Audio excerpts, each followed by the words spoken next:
Bulletin का आगाज करेंगे। Chief of army staff general Syed Asim Munir से आलमी junior squash champion Hamza Khan की मुलाकात। आर्मी चीफ ने नौजवान चैंपियन को मुल्क के लिए एजाज लाने वाली शानदार कामयाबी पर मुबारकबाद दी है। आर्मी चीफ ने हमजा खान से आप जैसे बासलाहियत नौजवान हम सब के लिए काबिल फ़ख्र हैं ये गुफ्तगू की है।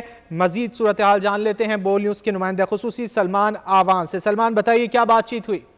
जी बिल्कुल, हमजा खान ने जो बेमिसाल कारनामा अंजाम दिया है पूरे मुल्क में और मुल्क की आला शख्सियात की जानिब से उसे सराहा जा रहा है। और आज इसी सिलसिले में हमजा खान की आर्मी चीफ से भी मुलाकात हुई है, GHQ में मुलाकात हुई है और ICPR की जानिब से जो तफसीलात जारी की गई है उसके मुताबिक आर्मी चीफ ने हमजा खान की बेमिसाल कामयाबी को सराहा और मुबारकबाद की। और आज ने कहा कि हमजा खान जैसे जो बासलाहियत नौजवान है उनके टैलेंट पर पूरी पाकिस्तानी कौम को फख्र है और इससे जाहिर होता है कि पाकिस्तानी कौम के अंदर कितनी सलाहियतें, कितना पोटेंशियल मौजूद है। इसके साथ ही आर्मी चीफ ने ऐलान किया कि पाक फौज जो है हमजा खान जैसे दीगर जो यंग टैलेंट है, नौजवान है, उनकी भरपूर सपोर्ट जारी रखेगी। और इसके साथ ही आर्मी चीफ ने हमजा खान से भी वादा किया कि वो उनकी जो तालीम का मैदान है या खेल का मैदान है उसमें पाक फौज हर मुमकिन उनको सपोर्ट प्रोवाइड करेगी, सहूलियात प्रोवाइड करेगी।